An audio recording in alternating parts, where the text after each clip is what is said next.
Welcome in, everybody. We're live from the Pie Factory in historic downtown Jasper. Brett Elmore alongside sports director Brian Hill, who was active today and made some stops around the Wal-Win area. Of course, you went to Jasper and went to Meek as well. Talk about your visits today. Of course, got to catch up with Carter Reed. Now, Yeah, mine was a little bit of a different take. I not only talked football, I talked a little wrestling. you're a Member of wrestling the, guy. yep, member of the defending state champion Jasper Vikings wrestling team, and I basically asked him, is he getting the call to the mat? Is it calling him? Yeah, he said it's definitely is. So, and of course, getting a chance to catch up with Cam Deaver first time this season as he gets ready. He made a bad prediction, though. He said Tennessee over Bama. Poor Cam will probably never be another player of the week after that prediction. Boy. He loves the volunteers for some reason, but Cam's a good kid, and of course always enjoy having him on the air. Here we are, Brian, down to the nitty gritty. I mean, we only have a few weeks left. I was talking to somebody earlier today, and they said, "How many ball games you got left?" And I said, "Oh, wait a minute. I only have 3 regular season games left to call." There at Jasper, but we're going to have some playoff teams. But Oh, yeah. it just seems like it's just flown by. It has. It seems like it. Of course, Brett, when we were sitting up here at the beginning of the season, it was 103 degrees outside. Yeah, it was terrible. Now it's majestic. It's beautiful. Yeah. Our special guests tonight are the Lynn Bears, who may be the cream of the crop here in the Wal-Win area. But let's talk about last week's games. Jasper picked up their first win of the season. Longest losing streak since '94. They almost tied the longest losing streak in 55 years, dating back to when Woody was in school. But had a great performance. I thought all around the team played really well. We'll have them on at 6:30, but they pick up their first win, and it was big for the program. And I think more than anything, you got offensive continuity. Right. You've found some of it on defense at times this year, but the one continuity that you have not had is a cohesive offense. It seems like it rolled out last Friday night. So Dora clinched the playoff berth, and Travis Williams, the change of quarterback, proved to be a pretty smooth transition as they put in Colby Key, and he had a great night. Yeah, he really did. We've heard that he's been inserted and also seen inserted in certain times this year. Apparently, Coach Williams and the staff feels like he should get the nod. And hey, 62 points on offense, can't say a whole lot bad about that. Cordova, another tough loss for them. Oh boy. I mean, 34-31 in overtime. They've had bad luck the past 2 seasons. They have, and that unfortunately also, unless it's something very, very, very unlikely, is going to shut the door for the playoffs. Right, yeah. And it's sad for the Blue Devils because they've just had so many heartbreaks the past couple of years. Meek handed Shoals Christian its first region loss. Shoals Christian was right there in the mix of things, but 30-0. Meek, I mean, they're like Jekyll and Hyde. One week they'll play really well, the next week, and you never know. And, I think one of the main things worth that is, look, you know that Cam Deaver is always going to be the factor in there. But what I saw was young McKay, the freshman quarterback, really put up some really good passing numbers. If they're able to implement that to go along with Deaver, look out. That's right. And Winston County dropped into a 4th-place tie in 2A Region 5, 35-7, a home win, or a home loss, to Tuscaloosa Academy. Yeah, and that's really tough. Region play now for Winston County, you're sitting at 2-2 is a region record. And guess what you've got to do now? You have to go fight another 2-2 team in Aliceville on the road.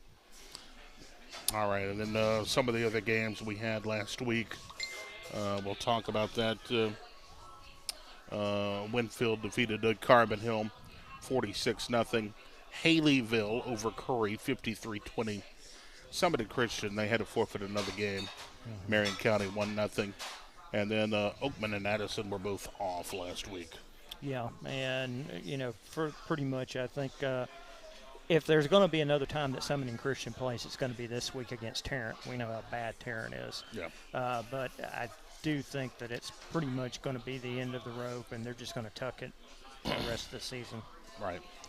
All right, well, we're going to take a break here. We're going to take a 2-minute break, come back with the Lynn Bears. That's next.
Welcome back, everybody, to the Pie Factory in historic downtown Jasper. Brett Elmore alongside Brian Hill. And now the Lynn Bears joining us for the first time this season. Coach Mark Hastings. And, Coach, always good to see you. And, of course, congratulations on a good season so far. You got a lot of football left ahead of you, though. Well, we hope so. Is it on or?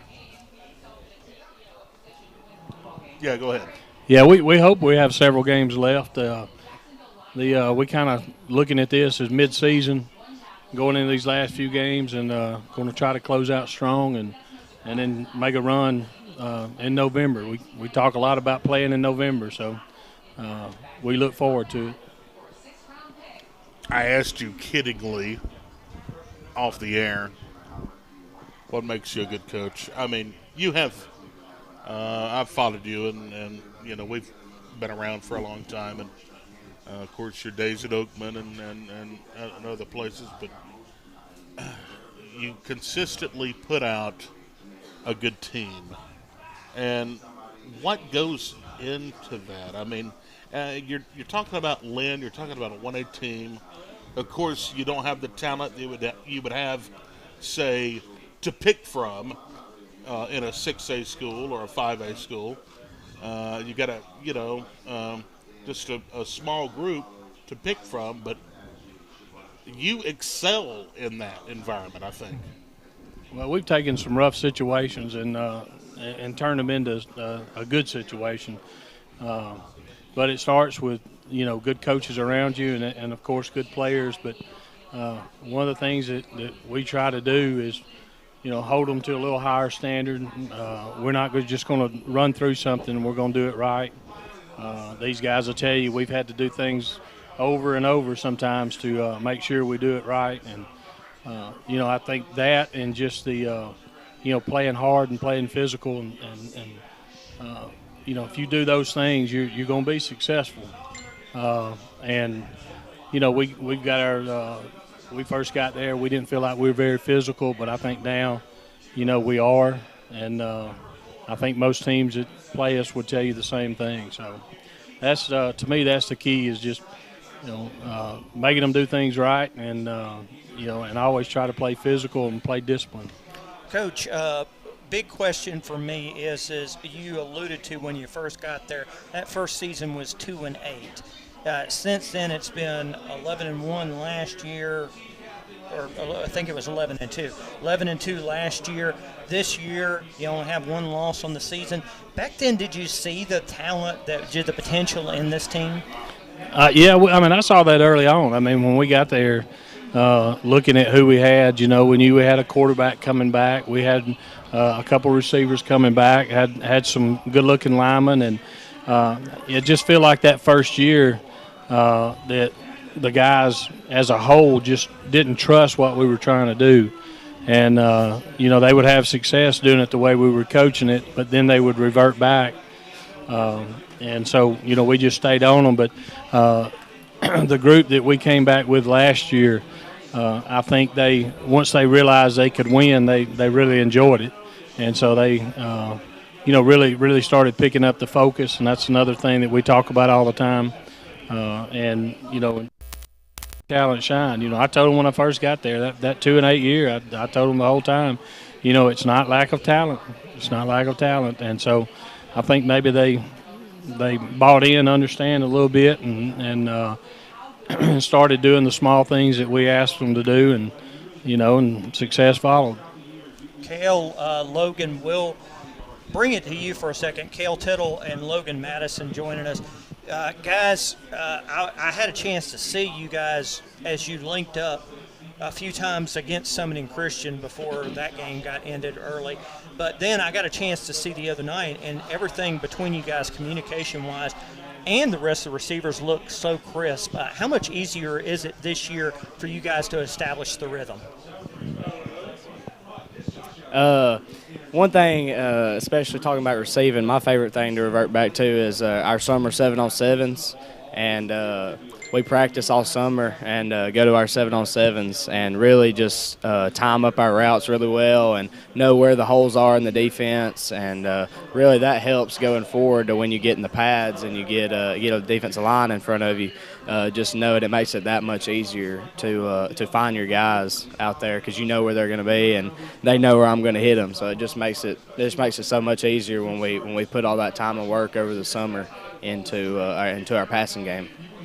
Is it so much easier on the routes now, knowing okay, I'm going to be right here, that ball's going to come up, the cohesion is there? Yeah, it's whenever you really know where to look for on the defense, and you know where the holes are going to be, it's just a lot easier to get in the holes and wait for the ball.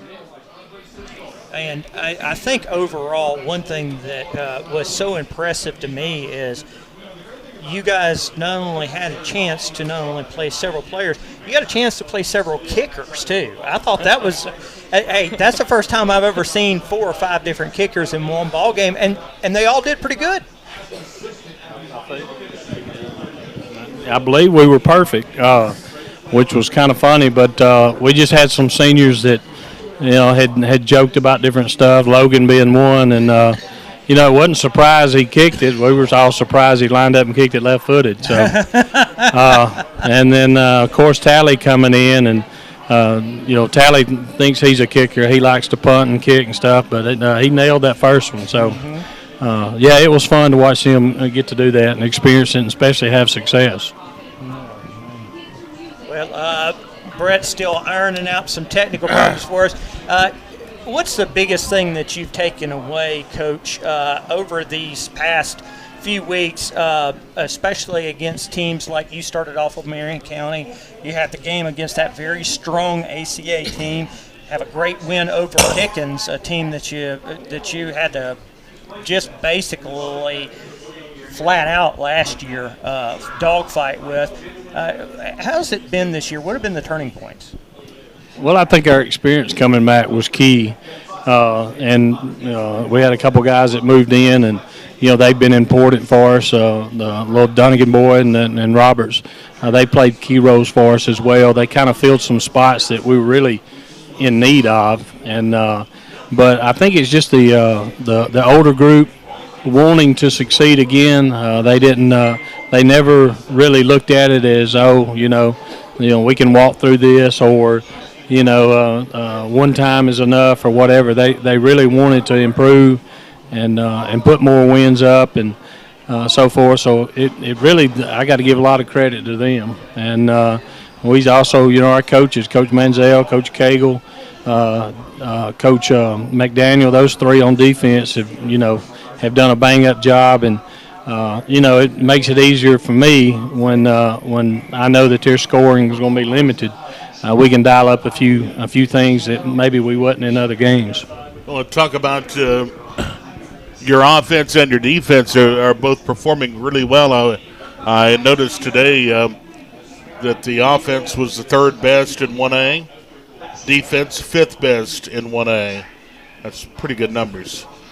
Well, we felt like we had a good, strong offense coming back. Of course, we've had a few improvements there, and we've had some young guys that really stepped up and have played really, really well for us all season. But I think there were some times if we were just trying to run up the score, we probably could have. But that's not that's just not the way we want to do things. And we have some younger kids that really deserve to play, and you don't want to take it away from them. So we give them their chance. And and defensively, like I said, those coaches done a good job and got our players in the right place week after week. And we've had some injuries on defense and kind of got banged up, but we've had people to step up. We've had a couple starters miss some games on defense, but the others just stepped up and had to play more snaps, and they did. We got a lot of kids that will play easily over 100 snaps a game, and that's, you don't necessarily like that, but try to drag Kel or Logan off the field. They want to be out there regardless. So you just have to do what you have to do. Kel and Logan, what year are y'all in? Are you both seniors? Both seniors, yes, sir. What's your plans after you leave Lynn? Definitely go to college somewhere. You're going to play football, don't you? Well, that would be nice, but I've also had some opportunities to play baseball. So whichever one is that I feel is right for me and the right college, I feel like that's the one I'll do because I love them equally the same. And it's just that's what I want to do. I want to go play some kind of sport in college and get a degree and just go to college and play a sport is the main thing. So, Logan? Yeah, kind of like the same thing as Kel. Going to college is the main thing, getting an education. But if I have the luxury of playing football in college, then I'm definitely going to take that opportunity. Yeah, you got to be proud, Coach. Especially with on the 1A level, so many kids getting some looks from some schools, and to send them off to the next level. And you're building young men, and you got two fine ones right here. Oh yeah, these are two fine ones. But they talk about college aspirations, but they put in the work too. It's not a situation where they say, hey, I'm so good, I'm gonna go play in college. It's just not like that. And these two have understood that from the beginning and have got themselves in positions to hopefully get some offers. And the work ethic's been there, and I think that'll pay off once they get to the next level. Before we wrap things up, just talk about the rest of the schedule. I know you got a big showdown coming up here in a few weeks, maybe for the region championship, but talk about the rest of the schedule and what it looks like for you. Yeah, we have 3 games left, and 2 of them are on the road, but fortunately we get South Lamar, who's also is they have no losses in the region. We have them next week, so we're looking at that as a a huge game. And they played us really tough last year, and they had a few injuries in the game, and they wasn't able to finish. That kind of went in our favor. So hopefully we can take care of business with those guys in. And I'm sure they'll be able to play all 48 minutes against us, and we just got to be able to find ways to stop them, which they're very good offensively, and put up some points ourselves. So there's no tough no easy road. We go to Barry tomorrow, and then we finish out the season at Hubbardville, and neither one of those places are easy places to play. Logan, Cale, I've got to ask you guys this. This is going to be very similar to what it was with you guys in Pickens last year. This is going to be very much a playoff atmosphere. It's going to be, let's just go ahead and call it, if both of you guys are in there, that could be essentially a region championship game. How much forward are you guys looking to that kind of atmosphere before the playoffs? Oh, we're looking forward to it a lot because pretty much we know it's going to be the region championship. We know we're going to handle business tomorrow against Barry, and I'm so glad that it's at home because our fans and community, I can't talk about it enough. It's the best one around by far. It's not even you can't even argue it. It's so good to come out to Lynn and watch a football game. It's just so passionate, and everybody wants us to do great, and everybody loves everyone on the team. There's no everyone's all friends, so it's just a great place to be on a Friday night, and we're so glad that we get to win a region championship in front of our hometown crowd. So we're ready for that. Big time feel. You ready to feel that before you go into the playoffs? Yes, sir. I think it definitely gets us ready for the playoffs atmosphere. Just everyone going crazy. Huge game. I think it just really sets the tone for what to expect in the playoffs. All right. So who gave clearance to shoot the fireworks again? I have no idea. I just get to enjoy them. Okay, all right. That's a good answer there. I understand. I was like, fireworks? No fireworks at Lynn?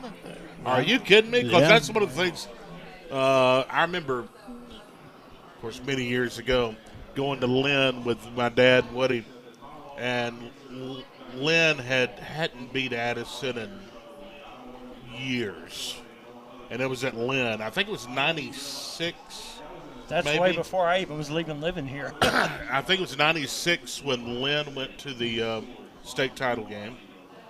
And they beat Addison. And I'll remember that atmosphere until the day I die. The fireworks on the hill, the people. I mean, that's such a special place. It really is. I tell you what, they've done a lot. We got a new lighting system in, and I saw that. Yeah, they play with that, and and that, and of course the fireworks. But the fans. I mean, it's packed out, and these guys, just like Kel said, they come out and support, and they're loud, and they're really doing a good job of cheering the guys on. And I laughed at my first year there. We may have had 5 people in the run-through line, and now we, probably have 100 or so, and it goes from 5 yards like it did a couple years ago to about 50 yards long now. Yeah. But I mean, it's a great atmosphere, and I see a lot of people talking to other people about, hey, this atmosphere is unreal. Y'all need to come out and check it out. So I'm glad Brian was able to come out and get a dose of it. But like I said, it's a great place, and makes our home games a lot of fun. Looks forward to them. Well, I'll tell you what, Coach, it was a lot of fun. The only thing that was missing from that, and Brett, you might chime in from your time at Lynn, a train coming through on defense. But here's the whole problem. Brilliant only had the ball maybe a total of 4 minutes during the entire game. So how do you coordinate that? That's right. Well, the Bryant Denny of Winston County is Lynn High School. There we go. All right. Well, Coach, thank you for your time as always, and to the guys, thank you guys, and appreciate your effort, and thank you for coming out tonight, and best of luck throughout the rest of the year. We appreciate you having us on. We always enjoy coming up and meeting with you guys. All right, Coach. Coach Mark Hastings of the Lynn Bears joining us tonight here at the Pie Factory. All right, it's 6:30, bottom of the hour. Time to take a break. We'll be back with the Jasper Vikings next.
And trusting the process and able to get it done last Friday. Well, Coach, tell us a little bit about yourself. You're new to the program, right? Yes, sir. Grew up in Gordo, Alabama. Of course, played football there. They don't know much about football in Gordo. Not much at all. But got the opportunity to play at Northeast Mississippi Community College. Finished my career there. Went to Troy University as a student assistant at first, and then got to be a graduate assistant for Larry Blakeney. Yeah. Returned home, actually got the cool opportunity to coach my brother there. I think after about 6 years, ended up a Jasper Viking. Yeah, it's sort of like with Larry Blakeney.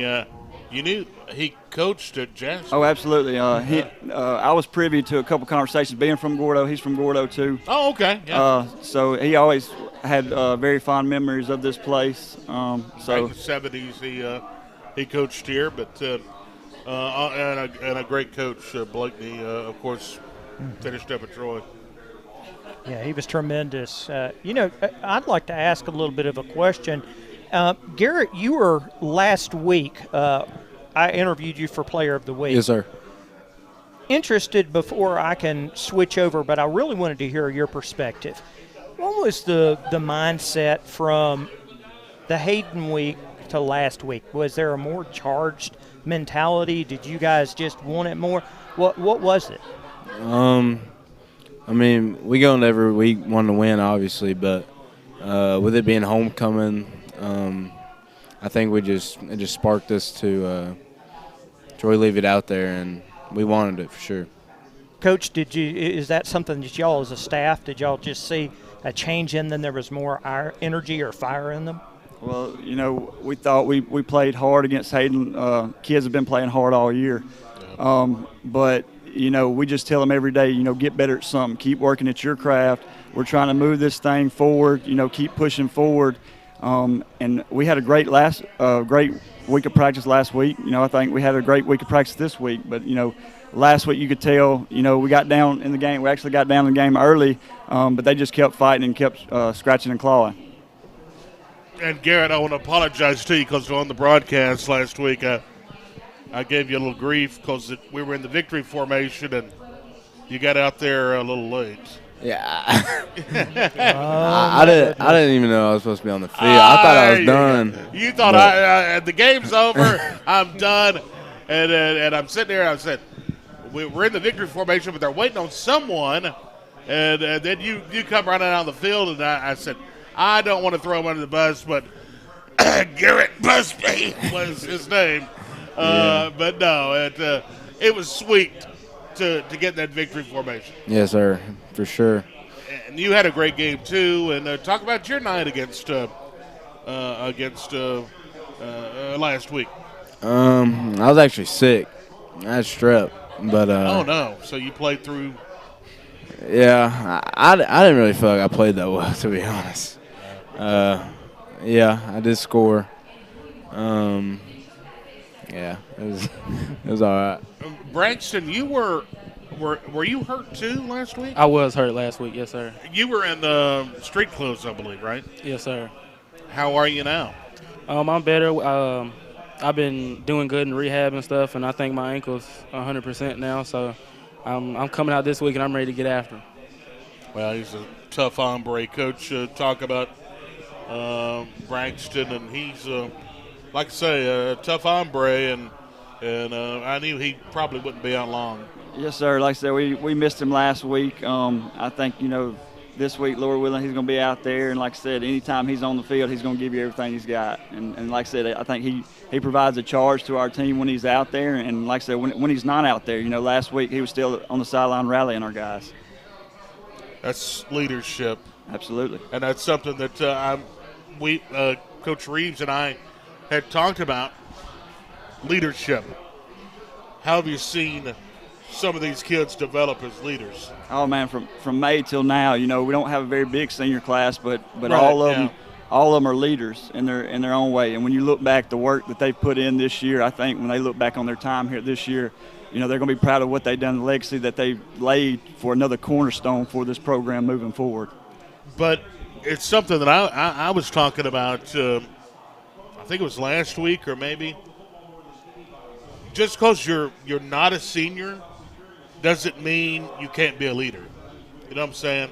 And sort of like Mackay, he was the guest, I think, last week. Or week before last. Week before last. And he said, I'm still young, and I said, well, you're a sophomore, and we've got 8th graders playing. That's right. They're looking up to you. It doesn't matter if you're a sophomore, a junior, a senior, or whatever. It doesn't matter. Leadership does not mean you just have to be a senior. Oh, absolutely. I think defensively, Connor Elmore, he leads in the back end. He's just a junior. Carter Reed, he ain't going to say much, but he's going to lead by example every day he's out there. Tanner, being the quarterback, he's got to be a little bit more vocal. And like I said, Makai's a lot like Carter. He's not going to say much, but he's going to do it the right way. And like I said, if he sees somebody misstepping or something, he's going to make sure they know about it. Absolutely. Well, Coach, I've got to ask you one other question. Among these young people, who have you seen the most improvement out of this year from when you guys first started back in May to this point? Does somebody jump out at you that has made the biggest improvement? And it's probably our quarterback and our center, Hudson Hand. We asked him to do a lot of things. He actually played tight end last year.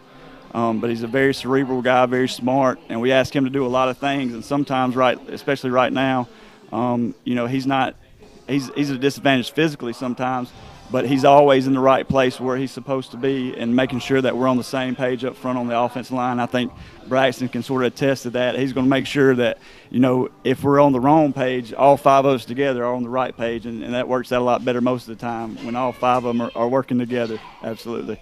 Titus, were you with us at Media Days? Yes, sir. You did join us during then, downstairs here? Yes, sir. Okay. Taking a good look at also, you've been with the guys when the team substantially a lot longer. Yes, sir. Who have you seen the most growth from overall as a senior? To me, the most growth would probably have to be Carter Reed, because last year he played outside receiver. He got some reps here and there, but mostly he didn't get really in. But this year he's come a long way, having to play slot wide, tight end, wing, all of that. If we ask him to be somewhere, he's going to get there and he's going to do the job the way we need it to be done. A lot of folks play both ways too. I mean, it's really tough. But Titus, you're a multi-sport athlete. Yes, sir. You play football, basketball. How does that kind of translate, and how do you manage both? Well, for football, your footwork can go straight into basketball, because basketball you always have to have nice feet. You can't be tripping up or anything. And it'll help with your defense a lot on basketball too, because, you have to slide with the person and do all that. But it also, football, you're playing with 11 guys, so you're going to have a team bondment. And so you're going to carry that team bondment with you to basketball and just connect with everybody there and just fulfill the moment with just your enthusiasm. I mean, did you tell Coach Burns that, hey, I'm playing football and you can wait till later on? I'm always working here or there. I'm kidding. I didn't want to get you in trouble with Coach Burns. He's been down. He had surgery, and we wish him the very best of luck. Coach, let's talk about tomorrow night.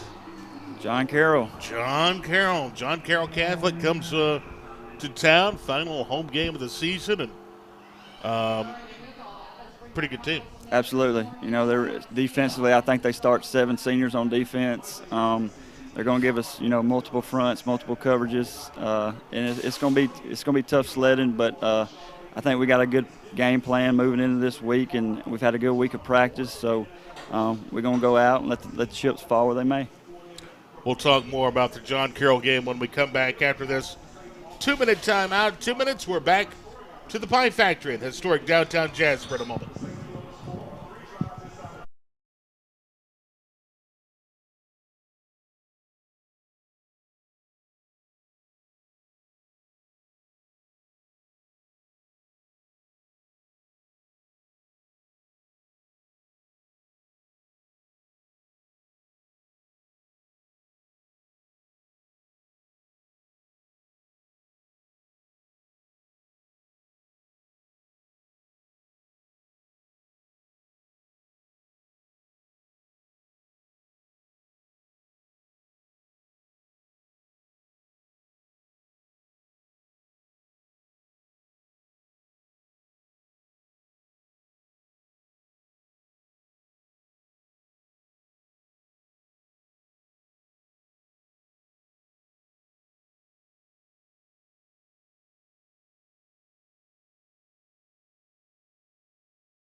Welcome back, everybody. We're live from the Pie Factory in historic downtown Jasper. Brett Elmore alongside Brian Hale for WJLX Sports. Got the Vikings with us here tonight. 3 seniors. Guys, talk about your time, at Jasper and then this year playing for Coach Reeves. I've enjoyed it. It's going to be sad when it's over, but I made a lot of memories. And it's going to be sad when it's over. Well, when I was a freshman coming into high school, it was COVID year. Yeah. And so it was a bunch of online stuff. Yeah. But a lot of seniors back then in my freshman year are telling me, don't like take it for granted because it's gonna fly by. And now that I'm looking at it, it's flown by. Yeah. And like G-Bus said, I made tons of memories with lots of people. And then Coach Reeves, I couldn't ask for a better coach. He's done great with what he's done, and that's all. Braxton. I mean, really, it's just been a blessing to play here at Jasper. I transferred in the summer of my sophomore year. I come from Tanner, Alabama, and yeah, a lot of the facilities that we have at Jasper that we didn't have at Tanner. So I mean, when I first got here, it was different, but when I first got here, it was like they just led me up, and then playing against 6A schools when I first got here was something special. But yeah, I'm gonna miss it when I'm gone, and hopefully I can continue my career as a football player. I hope so. I met with a team, and we would talk about this doesn't last forever, and it's so hard to convey that because when I was talking to the team, especially the seniors, 5 years from now, I may see you on the street and you'll say, hey, and you don't know how much this happens to me. Hey, do you have a tape, or do you have this? Do you have a recording of this, that, the other? People always coming back, wanting to hear those old games and everything. And, it's something special about being a Viking. This guy, he played. It's something special, and Coach, about it, the tradition, Jasper has a great tradition, but that from coming from Gordo. That's right. Gordo, a rich tradition.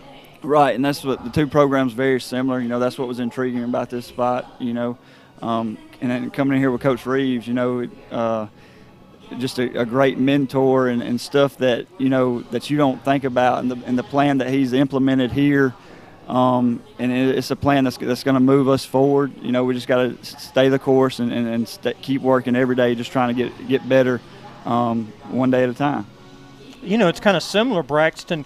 Tanner is a really phenomenal, prestigious program. Yeah. Coming from a program of prestige like from Tanner to Jasper. Even though the facilities had to be different, obviously the atmosphere, the prestige had to be very similar from what you came from.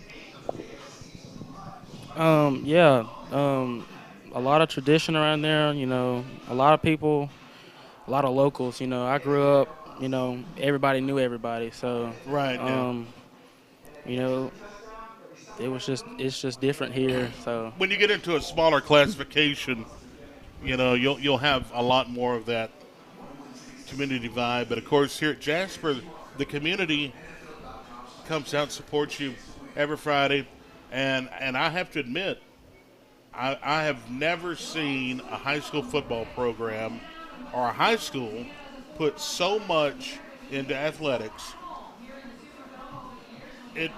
It gets to me because I'm like, gee, look at these facilities. Look around. I mean, we've got everything we want or need, It's a special place to be at Jasper, I'm fortunate to send my son to Jasper because I think it's the best place in the world. I really do. Got great teachers, got great coaches, got a great facility, and great administrators. Yeah, he's hi, Jonathan Jordan. Good to see you. Good to see you, man, and Miss Jackson and all of you. Miss Crump. But, Coach, we're getting down to the time where we get a final comment. But, Brian, do you have anything before? Guys, I hope you guys continue it this week. I know John Carroll presents a much different challenge than what you've seen in between Hayden and Carver. Much different, but hopefully that will continue on. What do you see on tape or on film the biggest challenge will be tomorrow? I don't want to speak out of line, or Coach Butler or Coach Reeves might get, but you're right. Okay. But from an offense perspective, they get after you. They're going to bring some 5-man, 6-man pressure, mix up the coverage, and it's like Coach Reeves, always says they're not playing us as a coaching staff. They're playing our players. So, this week in practice, presenting it to them and showing them, slowing it down, taking it play by play, and trying to relate what we're seeing. So we have a better mindset going into it of what we need to do to put ourselves in a position to be successful. All right, well, very good. Coach, looking forward to it tomorrow night. Guys, appreciate you. Appreciate your time. Appreciate what you've done with the program as seniors. And looking forward to tomorrow night. Let's pull out another victory.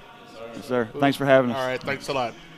All right, the Jasper Viking Coaches Show on the radio and, of course, YouTube, Facebook, and Twitter. We'll take a 1-minute break. We'll wrap it up in just a moment.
Welcome back in, everybody. A Thursday night here at the Pie Factory. Next 2 weeks, Vikings will be playing on Thursday night.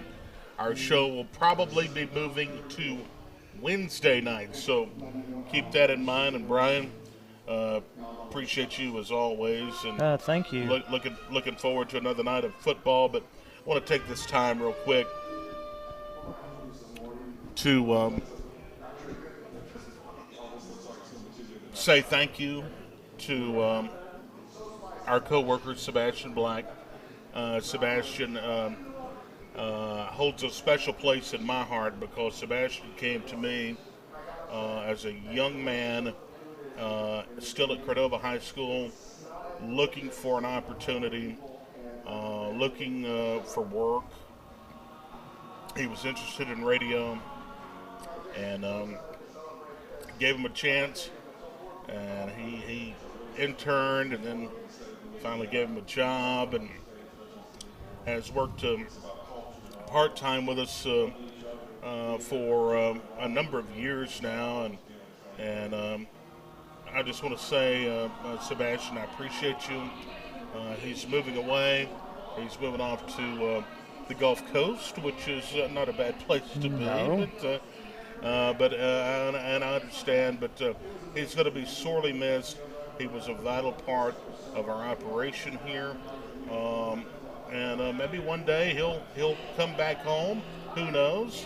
But like I told him, he's always got an open opportunity at WJLX, and just wanted to say thank you to Sebastian for all he's done, and I'm going to miss him.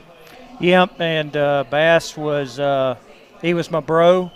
He was my broadcast partner. Yeah. He was my buddy. But most of all, out of all those, he was one of the Bs. That's if right. you know B&B show, he was one of the Bs. He was one of And the no, Bs. we'll never tell you whose initial was first because it never mattered. That's right. Brian, appreciate your time. And we're going to send it to Tuscaloosa here in just a moment. Coach Nick Saban show. Oh, the big orange is coming into town. Get those cigars ready, folks. Hopefully we can smoke them if you got them. All right, until next week, I'm Brett Elmore saying good night from the Pie Factory.